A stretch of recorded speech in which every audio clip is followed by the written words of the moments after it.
Welcome back to the Marvel Movie Minute, a daily podcast in which we explore the films of the Marvel Cinematic Universe 1 minute at a time. In this, our fourth season, we're looking at Kenneth Branagh's 2011 film, Thor. I'm Matthew Fox from the Star Wars Universe podcast. And I'm Andy Nelson from the Next Reel Film podcast. Today we're talking about minute 113, which begins with the Roto leads, Robert Christino, Brian Higgins, Oscar Ojeda, and Jared Finn, and it ends with a reminder that the persons and events in this motion picture are fictitious. Any similarity to actual persons or events is unintentional. And Andy, gosh, I'm just so glad that they told us that, because I remember reading about some crazy things happening in New Mexico, and I thought this might be true. Right? Yeah, I know. It's thank goodness they have that note for us, just so we know this really wasn't happening. Yeah, exactly. And we're going to talk about those warnings in just a minute. Two kind of quick questions before we jump into the credits themselves. And the first one would be, I think a lot of these are good choices. We don't have to go through everyone, but if you were going to remake this movie today or recasting it today, who would you cast? Like, is there any kind of particular person that just jumps to mind as like, this is the person who, maybe because he didn't like the original casting or just because like this is the person who would do it today?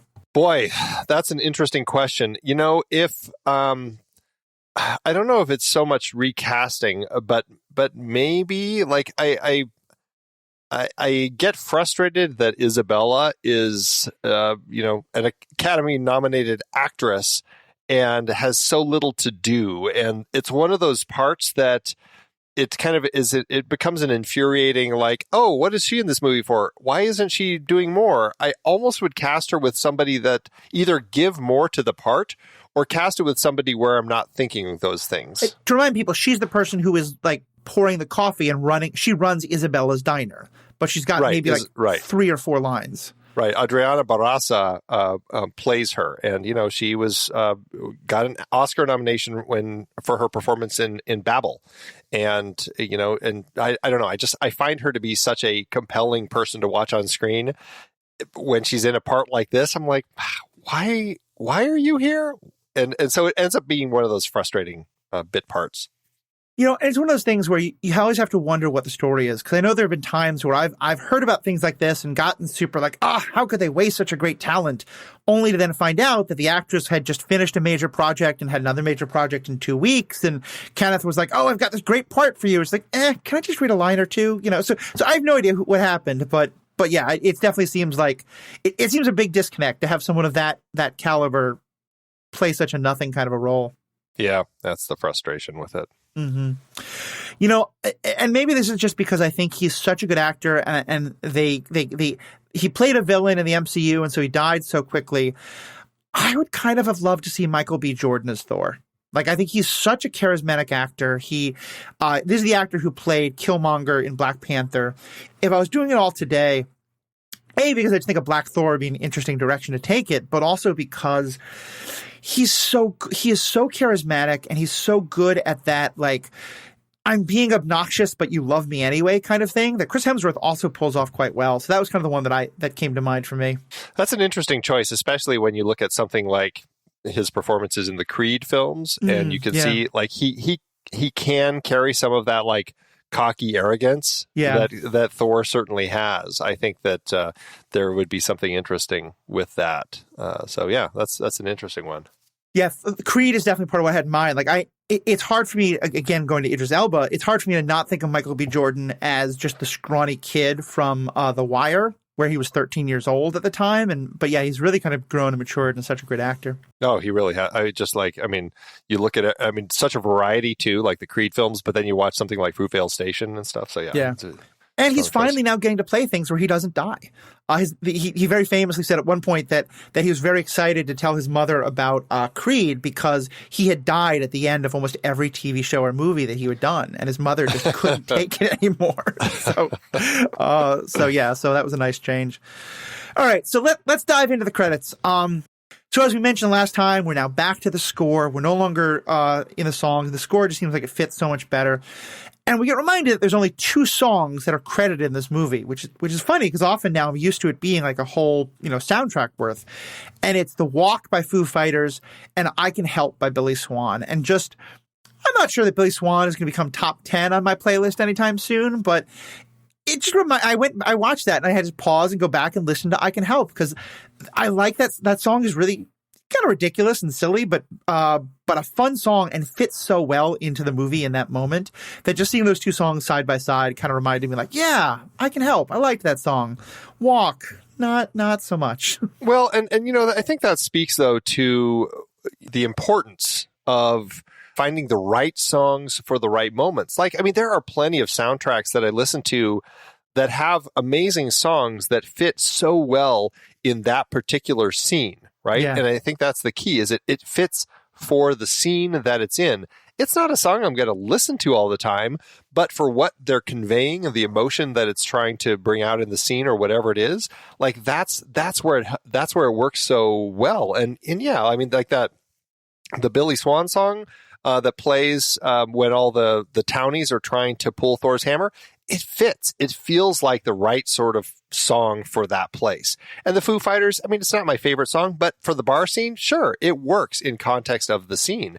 And that's why I think, like, Dave Jordan, the music supervisor, like, he does a great job helping, not only dealing with all the rights, but helping the director and the team find those songs that fit those moments. And that's where I think the strength is. Now, I mean, yeah, I think over the course of the MCU, they really start figuring out, especially because certain directors come on board that have very specific songs that fit the character, but also make for a great soundtrack. I'm thinking like Guardians of the Galaxy, like that's a whole different element. But for this sort of story, I think I think Dave Jordan did his job of finding the songs that fit specifically for the parts.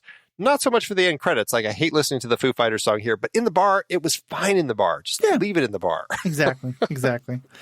All right. So we get the songs. We also get told who's different. What is a roto? What is a roto? A rotoscope. This kind of goes back to all of the people involved in the 3D conversion. Rotoscoping is where you are literally, like, you're cutting. It's like, grade school, like when you're cutting things out, and they're basically digitally cutting each of the actors or any of the elements out within a frame so that they can then manipulate them individually. And so the rotoscope, it's called rotoscoping. And so they've just shortened it to roto coordinator, roto artists. They're all the people who are involved in the rotoscoping process. Got it. Okay. And then we find out that the movie was shot on location at Cerro Palin Ranch in Galisteo, New Mexico, which we've talked about before, and also filmed at Manhattan Beach Studios in Manhattan Beach, California. So does on location just mean that you're not in a physical studio, or does it have a more specific meaning than that? No, it is on location, like you're on location wherever. And so it just letting you know that, there was some filming outside of an actual studio. Like, we were actually at this place outside filming these scenes. And same thing, like the Manhattan Beach Studios in Manhattan Beach. I mean, that was like the studio that they did the work in, but they actually did also film exteriors of the horses riding on the beach that they then digitally converted to the horses riding on the Rainbow Bridge. So, okay, cool. So there was some of that as well. Otherwise, it was all a studio project. Yeah, that makes sense. And then we realized that the ravens were provided by Birds and Animals Unlimited. I do like seeing little things like that. Like, if you think about it, just like, like how much animal training goes into all that, and that they're my co-host often on Superhero Ethics, Paul Hoppy, who we had as our guest last week, he has really kind of put animal rights a lot more into my radar screen. And so I am always very glad that we get these reminders, like none of the animals were harmed, everything, were treated well. And then I know there's very high standards on how you have to treat animals when you're shooting with them on screen. Nowadays, yeah. Yeah. Sadly, I think working with the Humane Society in projects like this, the American Humane Society has really changed over history. And it's great nowadays that it has become a thing to kind of get that American Humane Association stamp at the end of the film saying no animals were harmed on this particular film. But back in the days, like in the Westerns, when John Ford was making Westerns with John Wayne, I mean, they would have ropes tied to horses' feet. So as the horse galloped at full speed, suddenly it would hit the ropes and it would flip the horse over and the stunt person would come flying off. And that's what they would do to kind of create those scenes where the horses were, getting shot and stuff like that. It's horrible to find out what actually had happened back in the day. Right. So yeah, I think there's, there's a lot of importance with having that, and it reminds you how things used to be, sadly. Yeah, we talk a lot about how actors used to be very badly treated, stage workers, that it's important to us that the unions get treated well, and that all the people involved on set, and then I think it goes for all the living things on set get treated well. Absolutely. So then we get to special thanks. And there's a couple of different people listed, one of whom is a little bit eyebrow raising, and we're going to talk about each of them. But what does that mean when it says as part of the very end of the credits, special thanks to? There's a number of different thanks. There's sometimes it's people who were involved in the process or their creative work lent to kind of this, even though they didn't necessarily work on the film. And that's, you're seeing like a lot of everybody here on this list is because of their comic background, like their part in Thor history in the comics at Marvel that really led to kind of all those little bits and pieces.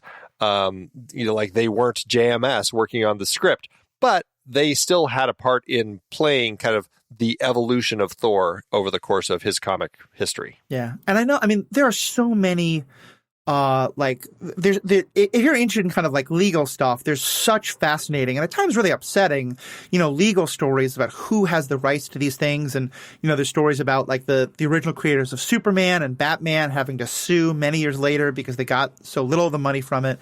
So it definitely is nice to see those things. And this podcast, I don't think, is ever going to sort of be able to dive into like the legal history and stuff like that. But I do want to mention, because they mentioned Stan Lee and Jack Kirby, and I think rightly so, we've kind of deified Stan Lee a little bit. The MCU certainly has, as like the granddaddy of the MCU and Marvel Comics.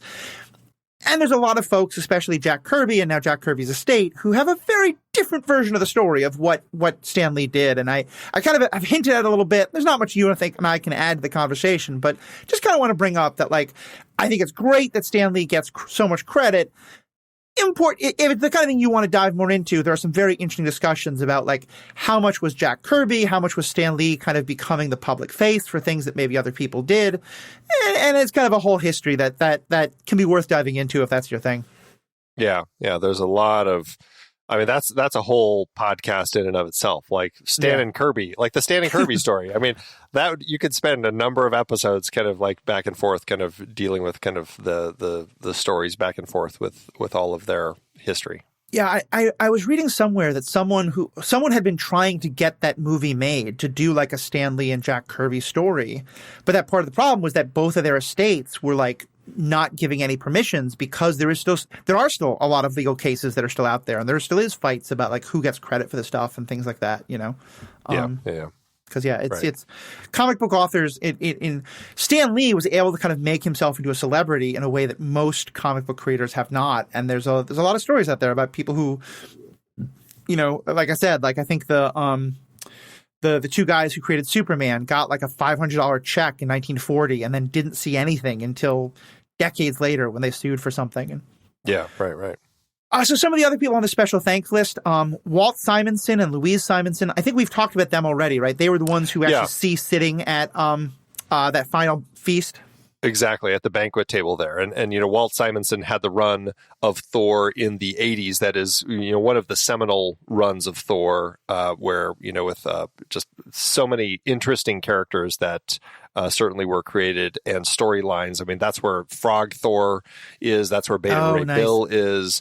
And a very, very prominent figure in kind of Thor's mythology. And his wife, Louise, absolutely we talked about the two of them and how she was so much a part of comic book history as well. So they had their little cameo at the end as well. And so then we have Oliver Coipel. Olivier. Yeah. Olivier Coipel is a French comic book artist who worked on Thor also, worked on House of M, Legion of Superheroes. I think for Thor, it was a more recent run of Thor. I'm not actually sure specifically which or like what the years were, but certainly in the more recent, like leading up to this film. Like I know he did some cover work in 2009 on Thor: Tale of Asgard, for example, and so very much kind of a more recent Thor storyteller. Cool. And then Larry Lieber and Sal Buscema.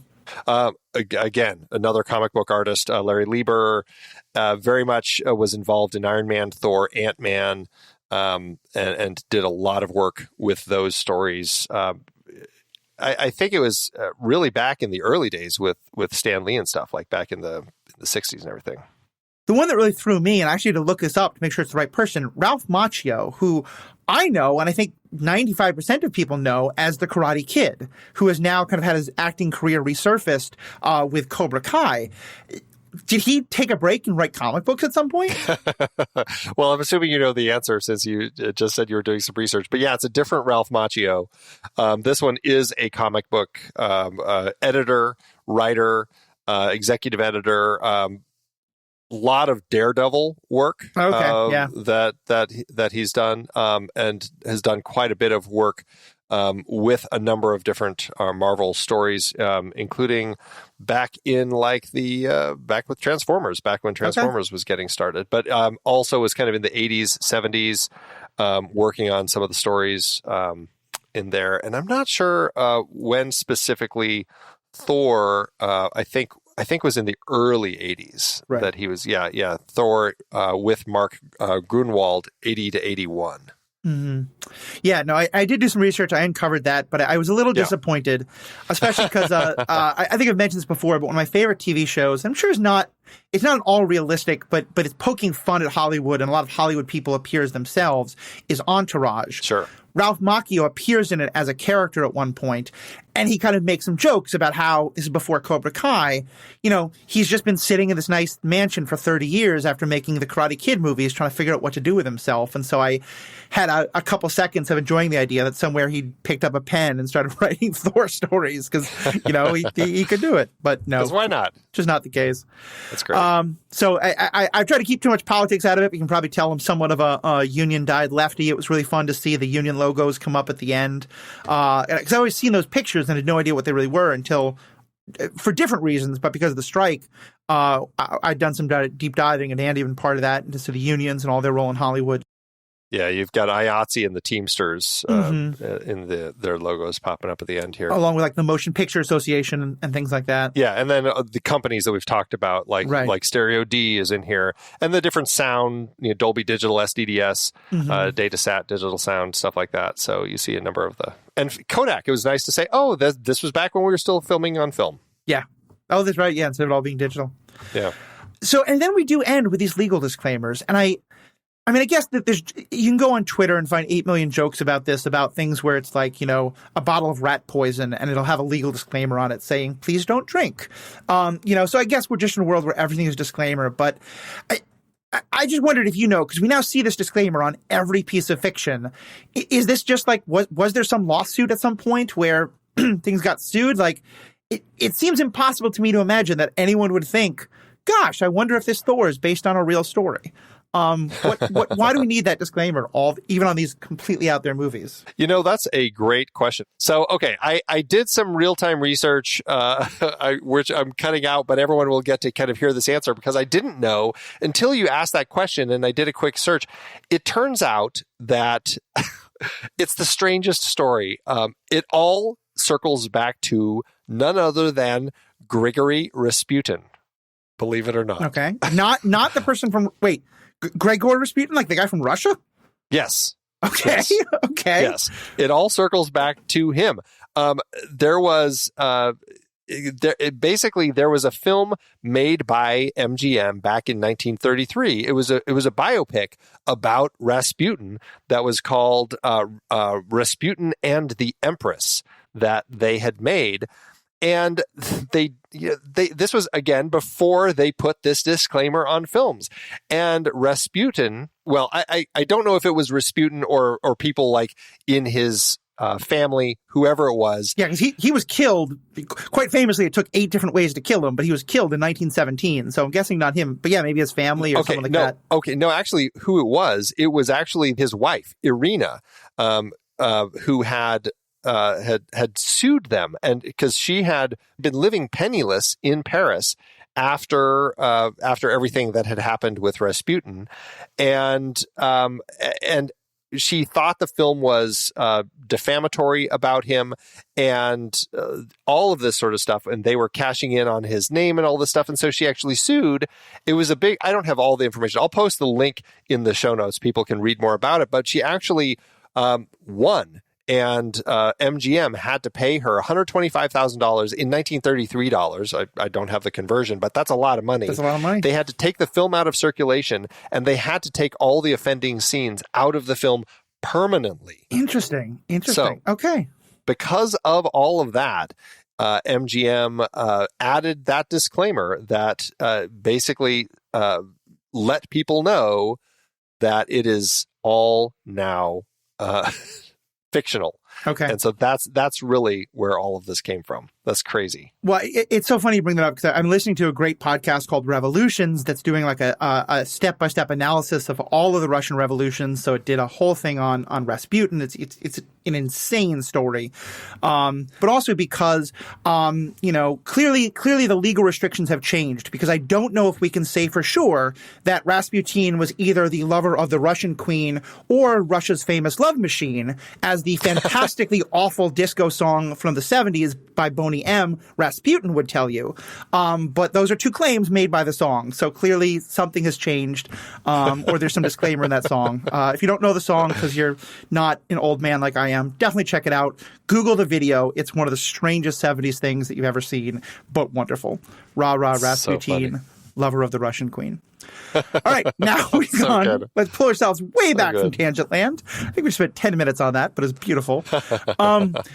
So, Andy, I don't know if you've ever done fantasy football, but the desire for statistical analysis can hit every part of our lives. I know we're going to go deep on the statistical analysis of these credits. But before then, do you have any other last things to jump in with? Just a couple quick things. One, it does say that the score was orchestrated by Patrick Doyle and James Sherman, which is always great to see. So many times the person composing the music does not actually do the orchestrations, which is actually like taking all the music and writing it all to fit all the different parts. They just basically write the different themes, and then the orchestrator comes in to actually write it. I love seeing when the composer actually is also involved in the orchestration process. Mm-hmm. So that was my first little note. The other little note we get is, in the special thanks, I just wanted to kind of mention all the other things that get special thanks. We have Bulgari and Swarovski. Those are the companies that provided all the fantastic jewelry that we have Frigga wearing. Nice. I don't think Jane is ever wearing anything that fancy. It's all pretty much Frigga. Frigga gets all the special treatment in this particular movie. Well done. Yeah, I think it's definitely true. Yeah, Jane wearing $1 million diamond would probably not fit her character. If nothing else, like sell that for your funding. Exactly. I remember there's some movie I watched, I think it might be a James Bond movie, where they actually had a credit for the armored car in which the jewelry was transported to and from set. So clearly we're not quite at that point. No, but still. And then we have, we mentioned this back when we were first on Jotunheim, but we have stills provided by Getty Images, and then we have Paul Nicklin National Geographic Image Collection and Norbert Rosing National Geographic Image Collection. That's because those two photographers have taken some amazing photography of the ice kind of formations on both the North and South poles that you just get the way that the ice is kind of carved by the wind. And so they ended up, the CG teams pulled a lot of kind of like ideas from their images as to how ice forms, especially when it's like being blasted by heavy winds, like the casket would blow. And so that was where a lot of that came from. And I'm guessing that's where the U.S. Geological Survey also came into play. I couldn't figure out, I was trying to dig around, like what was the U.S. Geological Survey's part? I just don't know what they were doing. I think it has to do with landscapes also. That would be my best guess. Yeah, that would make sense.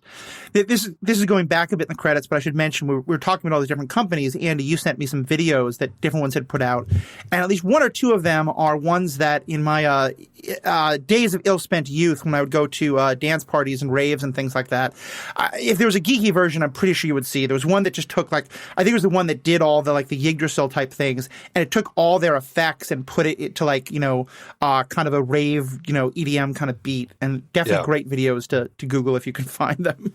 Yeah, they're very cool. Very, very cool. We have special thanks to The Giant Slayer by Ian Lawrence, which we mentioned. That's the book that that Eric, I should say, picks up in the library. None of the other books are given any special thanks. I guess that's probably just the one because that is the one that he does pick up. They probably needed the rights for that one, I guess. And then the last one of note here is, and neither of us could figure this out, but apparently there is a poster of the film Quinceañera that appears courtesy of Sony Picture Classics. Where the heck did this poster, I looked through the library, I'm like, where would a movie poster have appeared? Was it on a street of Puente Antiguo and we didn't notice that there was a poster frame on the wall? I can suggest this because I don't have to pay for it. You can cut this out, but you should offer like a free 1 month subscription or like a t-shirt or something to anybody who can screenshot, and send us in a screenshot of that moment, because I have no memory of this anywhere in the movie. It's so strange. Like I saw that, I'm like, Quinceañera, where was that in the movie? I just don't know. I missed it, unfortunately. It's in there somewhere, apparently. But let us know if you've spotted it. We would love to be able to pinpoint where the Quinceañera movie poster is. Uh-huh. And then the last little thing, there's always a Motion Picture Association of America with a certificate number. The certificate number for this film is 46775. And just out of curiosity, I'm like, I wonder what film came next. It was the documentary Page One inside the New York Times. That was 46776. So I watched that. And I was thinking, like, I mean, it's a very large number, but you think of like the more than 100 years people have been making movies with, I think, the Motion Picture Association. Does that mean that there have been, this was literally 46,700th? Like somehow I would have thought that number would be a lot higher. Well, these are just the ones that are certified by the Motion Picture Association of America. This isn't foreign films.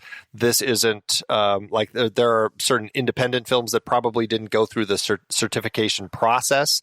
So it's just films that have kind of like been cranked through their system. Right. That makes sense. Yeah. All right. Well, so I think let's go to fantasy football. I have a hunch. I'm hoping that the name Matthew or Matt appears more often in the credits than either Andrew or Andy. I think those are the two ways: Matthew, Matt, Andy, Andrew. What's the final numbers? You would be correct. Matthew, Matt appeared 21 times in the credits, whereas Andrew only appeared 5. It was embarrassingly low. What a poor round for me. Okay. Just a few other ones. Kenneth. I looked up Kenneth. There were 7 Kenneths. Guess how many Chris's there were? Chris. There's Chris, Christopher, Christoph, Christian. Oh, I'm gonna guess like 15. You would be way low. No. It is actually 66.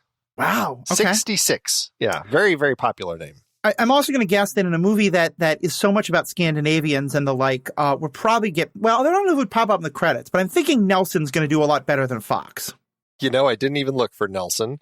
I should have thought about that. I'm searching for Nelson and I find 5.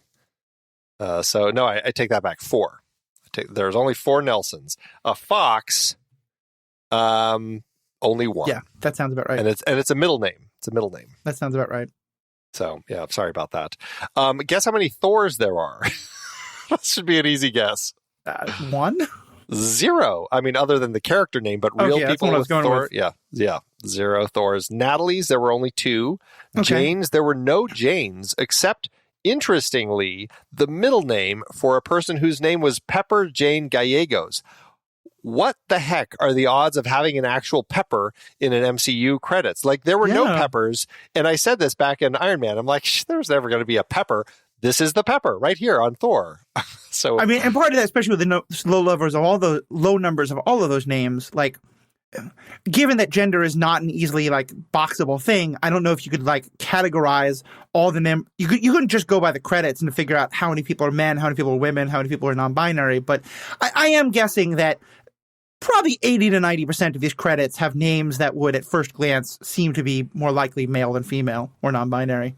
I don't know if that would be a Not quite that completely high? fair assessment. No, yeah, I don't. I think, I mean, film productions you would find are very much pretty spread out. So That's I good to think know. That's good to the hear. team, I mean, there are certain departments, like you're going to find more men than women likely in the grip and electric departments, but that's not always the case. And then like in the costume department, like you might, and the hair makeup, you might find more women. But again, that's not always the case.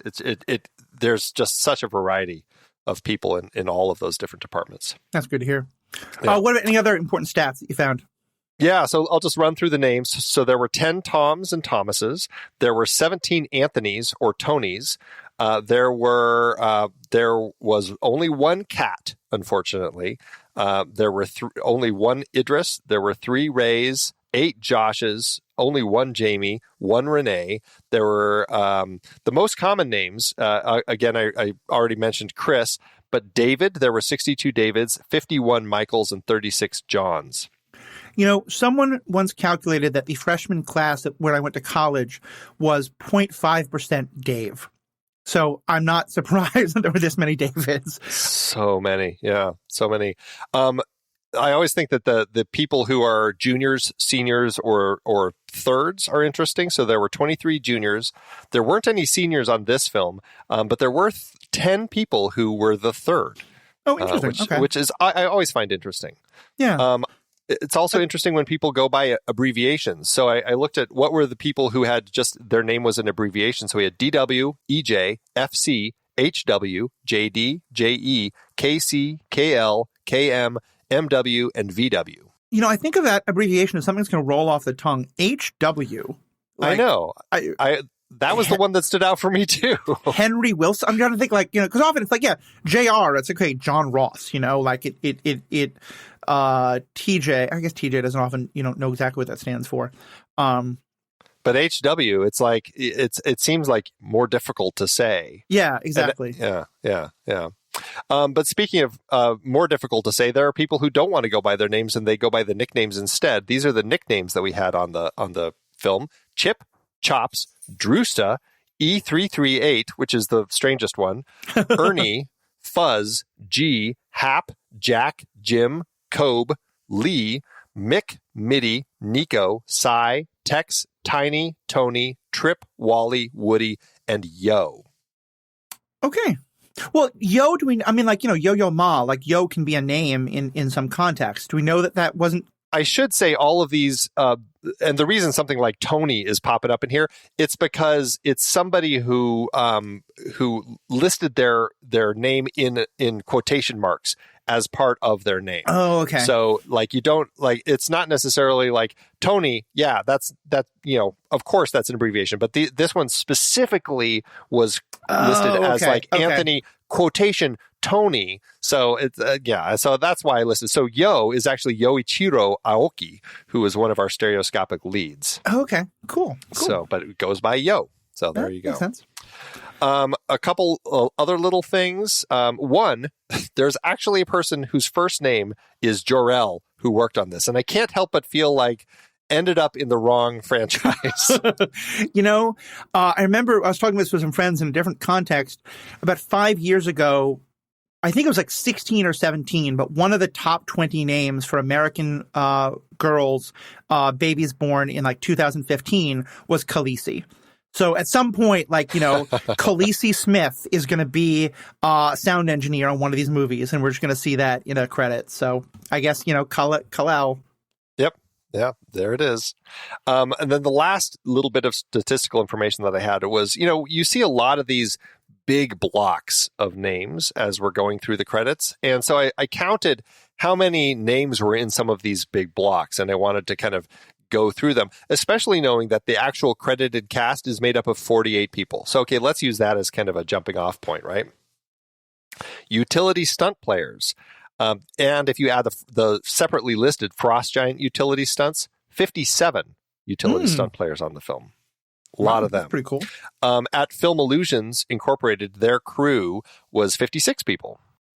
At the New Mexico, you were talking about drivers. The total drivers between New Mexico and LA, the total number of drivers that we had was 63. Okay. So a lot of people driving the vehicles on the film. I mean, you think about like those shots out in the middle of the desert where not only does all the stuff that appear on camera have to get out there, but all the cameras have to get out there, all the lighting stuff, and then all the people, and then all the food for all the people, and all the you realize just how much goes into just, shooting some of those outdoor shots that are out in the middle of nowhere. Right. Buff, we mentioned Buff, the French company that did a lot of the effects work. Their CG supervisors, they had 14. Their CG senior artists, they had 47. Their visual coordinators, they had 11. Software development, 11. The render farm, 11. But interestingly, their graphic artists, 78 people working as graphic artists for that company on this film.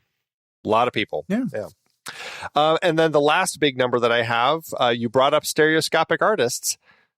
And you were trying to guess how many stereoscopic artists would it take to do a film like this? It was 72 people. And then the Roto artists, 58. So a lot of people involved in doing the 3D conversion. So I don't know if you have this number, but how many different names appeared on these credits? Like how many actual people are listed as a credit? Because I'm going to guess from all this that we're probably into 4 digits. We are into 4 digits, absolutely. And, I can't say that this is completely 100% across the board exact, because there might be a couple people who are credited twice in different departments, things like that. But just what I have here, including some of the special thanks and stuff like that, we're looking at 2,628 people. When you realize just how wide a net they are throwing to credit everyone and anybody, being one of those uncredited Asgardians is just got to be so frustrating. Of 2,600 people got their name on this damn movie, but even though you did a great job filing checks in the office for Marvel, or holding that spear in front of Odin, you still didn't get a credit. That's got to be hard.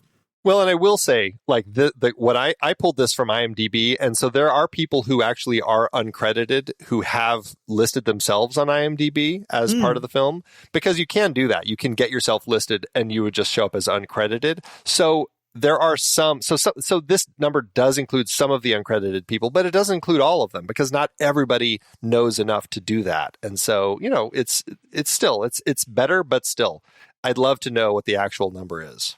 All right. Well, I think that's we can wrap up movie fantasy football and call this a day. Andy, as always, this has been so great. I mean, I think what a great example of, Andy and I kind of divided things up. Originally, I was just going to be kind of running the show. We couldn't find a co-host. Andy jumped in. And we kind of divided up that I was going to be kind of the voice and the lead, and I would come up with the questions and stuff. And I did a lot of the background research, but Andy, you just did so much of that, going into so much detail. And I think what we just saw is such a perfect example of that. So I just want to say thank you so much for all the work you did on that. I think it made this show such a great thing. And so thank you to you. It's been such a pleasure working with you. We've got 2 more days to go. To our audience, thank you so much for tuning in all through this time, and have a great day. Until next time, true believers.